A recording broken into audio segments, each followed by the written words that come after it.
नमस्कार, जय श्री कृष्णा।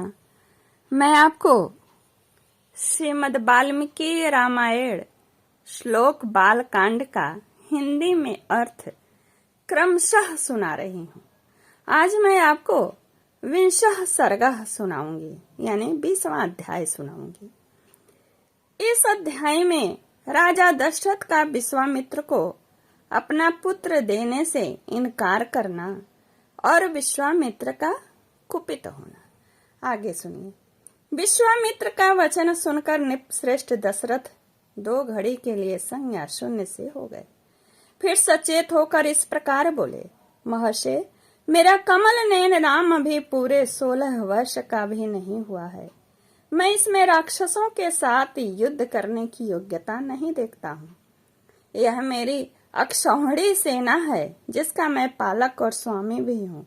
इस सेना के साथ मैं स्वयं ही चलकर उन निशाचरों के साथ युद्ध करूंगा। ये मेरे शूरवीर सैनिक जो अस्त्र विद्या में कुशल और पराक्रमी हैं, राक्षसों के साथ जूझने की योग्यता रखते हैं, अतः इन्हें ही ले जाइए। राम को ले जाना उचित नहीं है। मैं स्वयं ही हाथ में धनुष ले युद्ध के मुहाने पर रहकर आपके यज्ञ की रक्षा करूंगा, और जब तक इस शरीर में प्राण रहेंगे तब तक निशाचरों के साथ लड़ता रहूंगा। मेरे द्वारा सुरक्षित होकर आपका नियमानुष्ठान बिना किसी विघ्न बाधा के पूर्ण होगा, अतः मैं ही वहां आपके साथ चलूंगा। आप राम को न ले जाइए। मेरा राम अभी बालक है, इसने अभी तक युद्ध की विद्या ही नहीं सीखी है। यह दूसरे के बलाबल को नहीं जानता है, न तो यह अस्त्र बल से संपन्न है और न युद्ध की कला में निपुण है।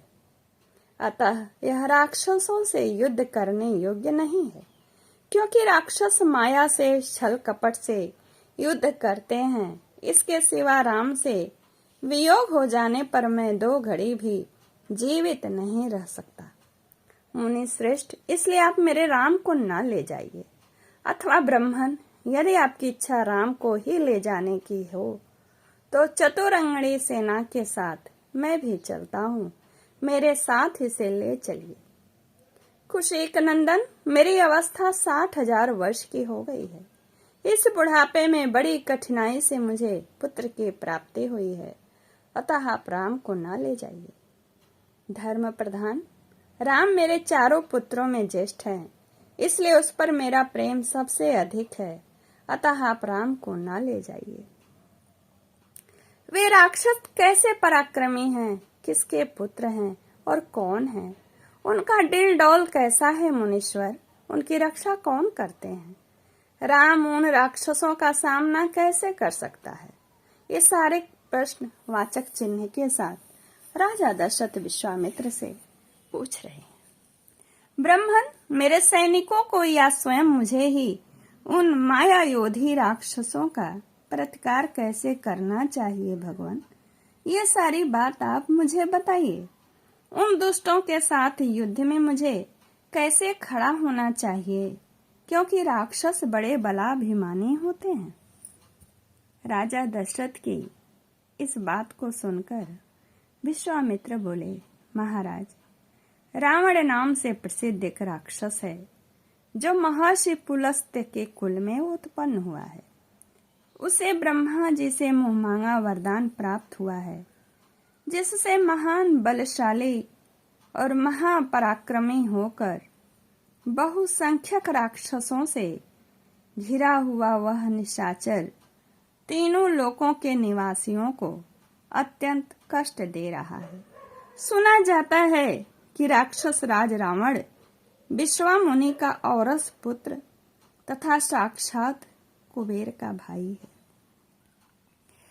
वह महाबली निशाचर इच्छा रहते हुए भी स्वयं आकर यज्ञ में विघ्न नहीं डालता है। अपने लिए इसे तुच्छ कार्य समझता है। इसलिए उसी की प्रेरणा से 2 महान बलवान राक्षस मारीच और सुबाहु यज्ञों में विघ्न डाला करते हैं। विश्वामित्र मुनि के ऐसा कहने पर राजा दशरथ उनसे इस प्रकार बोले, मुनिवर, मैं उस दुरात्मा रावण के सामने युद्ध में नहीं ठहर सकता। धर्मज्ञ महर्षि, आप मेरे पुत्र पर तथा मुझे मंदभागी दशरथ पर भी कृपा कीजिए, क्योंकि आप मेरे देवता तथा गुरु हैं। युद्ध में रावण का वेग तो देवता, दानव, गंधर्व, यक्ष, गरुड़ और नाग भी नहीं सह सकते, फिर मनुष्यों की तो बात ही क्या है।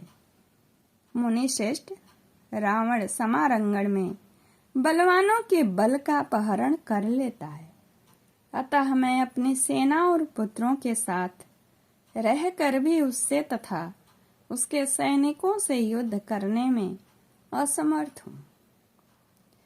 ब्राह्मण, यह मेरा देवोपम पुत्र युद्ध की कला से सर्वथा अनभिज्ञ है और इसकी अवस्था भी अभी बहुत ही थोड़ी है, इसलिए मैं इसे किसी तरह नहीं दूंगा। मारीच और सुबाहु सुप्रसिद्ध दैत्य सुंद और उपसुंद के पुत्र हैं। वे दोनों युद्ध में यमराज के समान हैं। यदि वे ही आपके यज्ञ में विघ्न डालने वाले हैं तो मैं उनका सामना करने के लिए अपने पुत्र को नहीं दूंगा, क्योंकि वे दोनों प्रबल पराक्रमी और युद्ध विषयक उत्तम शिक्षा से संपन्न हैं।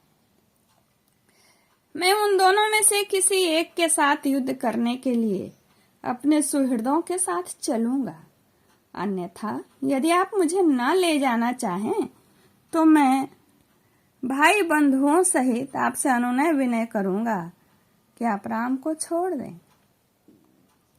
राजा दशरथ के इस अनुनय विनय और नहीं कहने को सुन करके विश्वामित्र को बहुत क्रोध हुआ, क्योंकि वो तो जानते थे राम पर ब्रह्म है और पर ब्रह्म के लिए, ईश्वर के लिए कुछ भी करना न करना संभव नहीं है। वो कुछ भी कर सकते हैं, असंभव को भी संभव कर सकते हैं।